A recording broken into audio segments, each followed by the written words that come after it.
সার্জিস আলম একটি টেলিভিশনের নাম উল্লেখ করে আপনি স্ট্যাটাস দিয়েছেন এবং বলেছেন তাদের ন্যারেটিভটা দেখতে বলেছেন ভাসুরের নাম মুখে নিতে এখনো তাদের লজ্জা করে। বলেছেন এই মিডিয়াগুলোকে শায়েস্তা না করলে 10 বছর পর তারা আমাদের নাশকতাকারী হিসেবে চিহ্নিত করবে। মিডিয়াগুলোকে কিভাবে কোন উপায়ে শায়েস্তা করার পরিকল্পনা করছেন আপনারা? দেখুন, আমরা পরিকল্পনা করছি ব্যাপারটা এরকম নয়, বাংলাদেশের মানুষের এটার পরিকল্পনা করা উচিত। বাংলাদেশ মিডিয়া শায়েস্তা করেন বাংলা অবভিয়াসলি আপনি আগে দিতে হবে। বাংলাদেশের মানুষের এই পরিকল্পনা করা উচিত যারা ওই ফ্যাসিস্টদের সময় যেভাবে ফ্যাসিস্টদেরকে প্রত্যক্ষ এবং পরোক্ষভাবে সহযোগিতা করে প্রমোট করে সফট পাওয়ার হিসেবে কাজ করে তাদেরকে ক্ষমতায় বসিয়ে রাখতে সহযোগিতা করেছে, তাদেরকে শায়েস্তা করতে হবে। এই শায়েস্তাটা বিভিন্ন ভাবে হতে পারে। এখন পর্যন্ত আমরা দেখছি যে ওই আওয়ামী লীগের বিভিন্ন জিনিসকে সফট ওয়ার্ড দিয়ে প্রমোট করা হয়, সাবেক মন্ত্রী বলা হয়। যে খুনি হাসিনা, আপনি এটিতে একমত হবেন কিনা? এই খুনি হাসিনার হুকুমে 1 থেকে 2000 মানুষকে হত্যা করা হয়েছে। যদি হয় তাহলে তাকে আমার খুনি বলতে সমস্যা কোথায়?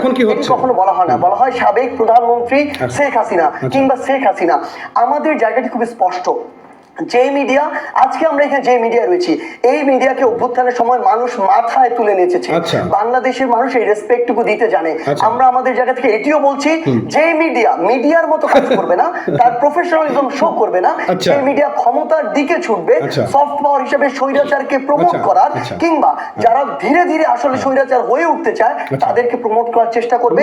তাদের সাথে সংশ্লিষ্ট কোন একজন ব্যক্তি হতে পারে, কোন একটি প্রতিষ্ঠান হতে পারে, কোন একটি হাউস হতে পারে, তাদেরকে শায়েস্তা করতে এবং আইনগতভাবেই করতে হবে। আমরা মনে করি এটি যদি না করে, একটু শেষ করে শায়েস্তা শব্দটা আমি ওই আইন আর শায়েস্তা দুটি শব্দ বলেছেন তো, আপনি যখন বলবেন, আপনি তো একটা পাবলিক ফিগার, আপনি যখন বলবেন শায়েস্তা করার এবং তখন আপনার কথা উদ্বুদ্ধ হয়ে যদি লিটারেলি কেউ শায়েস্তা করতে চায়, সেই দায় কি আপনি নেবেন? আইন আছে দেশে,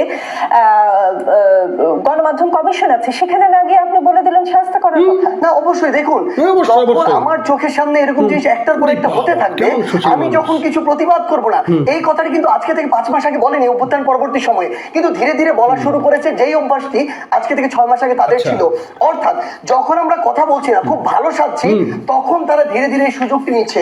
দেখুন, আমরা আসলে সবচেয়ে বড় যে সমস্যাটি হয়েছে এই অভ্যুত্থান পরবর্তী সময়ে, এই অভ্যুত্থানের নেতৃত্বে যারা ছিল, এই তরুণ প্রজন্ম যারা ছিল, তারা আসলে এখন একটা সমস্যার মধ্যে পড়ে গিয়েছে। সমস্যাটা হচ্ছে তারা এখন পুরো বাংলাদেশের মানুষকে মনে করছে হয় এরা খুব ভালো মানুষ, না হয় এরা ভালো হয়ে যাবে, দুইটা কোনোটাই আসলে হবে না। আমরা আমাদের জায়গা থেকে মনে করি এরা আসলে বেশিরভাগ ক্ষেত্রে যেই হোক না কেন শক্তের ভক্ত নরমের জম। এই জন্য আপনাকে কিছু কিছু ক্ষেত্রে শক্ত হতে হবে, যদি না হন অনেকে আবার মাথা চাড়া দিয়ে উঠবে। আমার এই জায়গায় কিছু আপা বেশ কিছু কথা বলেছেন, আমি এই জায়গায় আমার কিছু উত্তর রয়েছে, এই উত্তরগুলো আমার দিতে হবে। দেখুন, এরকম একটি কথা এসেছে সবার কর্ম থেকে, যে এই যে ভাঙচুর করা বা এই বিষয়গুলো, এগুলো হচ্ছে নির্বাচন দীর্ঘায়িত করার চক্রান্ত। এখন পর্যন্ত অন্তর্বর্তীকালীন সরকার ডক্টর ইউনূস তার জায়গা থেকে 2টি টাইম বলেছিলেন। প্রথমে একটি হচ্ছে 26-এর মাঝামাঝি, 25-এর শেষ। কয়েকদিন আগে তিনি আরেকটি সাক্ষাৎকারে বলেন 25-এর শেষ নাগাদ।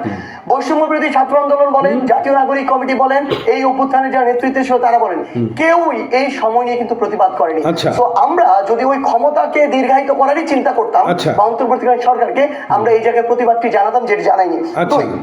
আপনি একটি কথা বললেন, হয়তো তিনি চিন্তা করছেন এভাবে যে 2জন প্রধানকে সরিয়ে দেওয়ার যে একটি অতীত রয়েছে। দেখুন, আমরা আমাদের জায়গা থেকে মনে করি এই লাশগুলো, রক্তগুলো আমাদের চোখের সামনে দেখা, আমরা ওই ক্ষমতার যে নীতি ছিল, যে কাজটি করা হয়েছিল, অবশ্যই সেই ভয় থাকে স্বাভাবিক, কিন্তু আমরা যদি সেই নীতি আমাদের মাথায় থাকতো, তাহলে 5ই অগাস্টে এই বিজয় নিশ্চিত হওয়ার পর সেদিন বিকালে আমরা বসে কখনো বিএনপির যিনি ভারপ্রাপ্ত চেয়ারপারসন তারেক রহমানের সাথে সরাসরি কথা বলতাম না।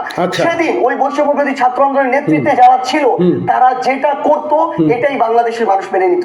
তারপর সেদিন আমরা বিএনপির সাথে কথা বলেছি, জামায়াতের সাথে কথা বলেছি, অন্যান্য রাজনৈতিক দলগুলোর সাথে কথা বলেছি, সিভিল সোসাইটির সাথে কথা বলেছি, সেনাবাহিনীর সাথে কথা বলেছি, প্রত্যেক স্টেক হোল্ডার যারা এই অভ্যুত্থানের সাথে তারেক রহমানকে দেশে আনা হচ্ছে না কেন বলেছি। আমরা যে একটা জিনিস শুধু স্পষ্ট করে বলি, এই এই মুহূর্তে আমাদের চোখের সামনে নেই। এই মুহূর্তে চোখের সামনে আমাদের ওই হাজারের উপরে যে লাশ আর রক্ত, আর যে স্পিরিট এবং শব্দগুলোকে সামনে রেখে তারা এই জীবনগুলো দিয়েছিল, সেই স্পিরিট আমাদের চোখের সামনে। এটার জন্য আমাদের যে লড়াই, এই লড়াইটা করতে আমরা আমাদের জায়গায় প্রস্তুত। এবং আরেকটা জিনিস হচ্ছে, সরকার আমরা সমালোচনা করি, আমি আমার জায়গা থেকে অসংখ্য সমালোচনা করি, কিন্তু সবচেয়ে বড় কথা হচ্ছে কি, এই সরকারটা কোন সময় আছে, এই সরকারটা কি ফেস করছে। বিগত 16 বছরে বাংলাদেশে প্রত্যেকটা রাজনৈতিক দল, বলা আপারা থেকে শুরু করে আমরা তাদের ভয়েস শুনে শুনে নতুন ইনসাইট পেতাম। সরকারের বিরুদ্ধে রুমি ফারহানা আপা কথা বলতো, আন্দালিব পার্থ কথা বলতো, পিনাকি ভট্টাচার্য কথা বলতো, ইলিয়াস হোসেন কথা বলতো। এই কথাগুলো আমাদেরকে নতুন করে ভাবতে শেখাতো। সবচেয়ে গুরুত্বপূর্ণ যে বিষয়টি হচ্ছে এই বিগত 16 বছরে সবাই তাদের জায়গা থেকে সর্বোচ্চ চেষ্টা করেছে, খুনি হাসিনাকে সরাতে পারেনি। 24-এর ইলেকশনের পরে মানুষ মনে করছিল আর মনে হয় সরানো সম্ভব না, এই চিন্তাটাও মানুষের ভিতরে এসেছিল। সেই জায়গায় তাহলে এমন একটা রেজিম প্রত্যেকটা জায়গায় তৈরি করা হয়েছিল। খুনি হাসিনা শুধু পালিয়েছে, প্রত্যেকটা অফিসে প্রত্যেকটা জায়গায় এখন পর্যন্ত যেটুকু সহযোগিতা করা দরকার চেয়ারটিকে সামনে রেখে ওইটুকু পর্যন্ত সহযোগিতা এখন পর্যন্ত পাওয়া যাচ্ছে না। কিন্তু সবচেয়ে বড় কথা হচ্ছে আপনি তো একটা সেট আপ রেডি করে রাখেননি যে আমি অর্ডার দিলাম, আমার একটা সেট আপ তৈরি, সেটাকে দিয়ে আমি এটাকে প্রতিস্থাপন করে ফেলবো। এই জায়গায় সরকারের সবচেয়ে বড় সমস্যাগুলো সরকার ফেস করছে। আরেকটা জিনিস হচ্ছে আপনি খুব ভালো করে জানবেন এই নিউজের হেডলাইন কি হবে ডিজিএফআই ফোন দিয়ে ঠিক করে দিত। এই জায়গায় প্রত্যেকটা মানুষ এটা আরো বেশি ফেস করেছিল।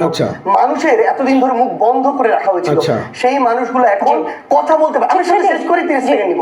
সেই মানুষগুলো এখন কথা বলতে পারছে। 6 মাসে 200টা আন্দোলন হয় ঢাকায়, বিগত 6 বছরে ঢাকায় 50টা আন্দোলন করা সম্ভব হয় না। এই জন্য সরকারকে ডিফেন্ড করে না, কিন্তু সরকার যে পরিস্থিতির মধ্য দিয়ে যাচ্ছে, একটা রেজিমকে যে ভেঙে নতুন করে গড়তে হচ্ছে, এই পরিস্থিতিটাও আমাদের বুঝতে হবে। জিএফআই যেমন ফোন করে হেডলাইন ঠিক করবে না সার্জিস আলম, কেউ কোনো গণমাধ্যমের ন্যারেটিভ কি হবে সেটাও নিশ্চয়ই ঠিক করবেন। তো আপনারা তো দেখলেন আমাদের সার্জিস আলমের বক্তব্যগুলো। তার বক্তব্যগুলো এরকম যে মানে এখনই যেন কি করে ফেলবে, এখনই যেন যমুনা টেলিভিশন উড়াই দেবে, এখনই মানে সময় টেলিভিশন উড়াই দেবে। এখন বাক স্বাধীনতার কথা বলতেছে, এই সেই নানান ধরনের কথাবার্তা। ওই যে মানে একটা কথাই বলে না যে আপনি ভালো করবেন কিন্তু বেশি ভালো আবার কিন্তু ভালো না। কারণ কি আপনি যে কাজটা করেন না কেন, যখন আপনি কোনো ভালোর অতিরিক্ত হয়ে যাবে তখন কিন্তু সে জায়গাটাতে সমস্যা সৃষ্টি হবে। মন্দ যেমন খুব ভালো মানে বেশি মন্দ ভালো না, বেশি মন্দ হলে হাসিনা হতে হয়, আবার খুব বেশি ভালো হলে আগামী দিনে কি হবে সেটাও কিন্তু একটা ব্যাপার হয়ে গিয়েছে। কারণ ওই যে আমি বললাম যে বেশি ভালো হলে যেটা হয় মানে বেশি মন্দ হলে হাসিনা, আর বেশি ভালো হলে এখন আপনারাই ডিসাইড করেন যে বেশি ভালো হলে আগামী দিনে কি ভালো হবে। মানে এইভাবে আগামী দিনগুলো যদি চলতে থাকে একের পর এক, তাদের কথাই তো চলতেছে সব কিছু। এখন তো আমরা এই জিনিসগুলো স্পষ্ট হয়ে যাচ্ছে। তারা এখন কঠোর হুঁশিয়ারি দিচ্ছে, মিডিয়ার এই করবে সেই করবে, নানান জায়গাগুলোতে তারা এখন মানে টোটাল এখন যেটা চলতেছে মব চলতেছে। মানে এই জিনিসগুলো আমরা এখন ডিফেন্ড করতে পারতেছি যে এখন মব চলছে। কথা বললে আপনার সমস্যা, কথা বললে আপনার সমস্যা। আপনি কথা বলবেন আপনার হাসিনার দোষর বানিয়ে দেবে, আপনার কথা বলবেন আওয়ামী লীগের দোষর বানিয়ে দেবে। বিগত আওয়ামী লীগ সরকারের সময় যে বিষয়গুলো হয়েছিল ঠিক তার থেকেও এখন ভয়ানক বিষয়গুলো কিন্তু এখন আমাদের বিভিন্ন জায়গাগুলোতে ফেস করতে দেখা যাচ্ছে। আমি কোনো দলও করি না, দলের চামচামি করি না, কিন্তু বিষয় যেটা সত্য সেটা আমি দেশের নাগরিক, আমি কথা বলতে পারি। কিন্তু ওই যে সার্জিস বললো যে এখন কথা বলতে পারতেছে, এই যে আমি কথা বলতেছি, জানি না আগামী দিনে সার্জিস আবার কোন কথা বলে। তো যাক, ভালো থাকেন।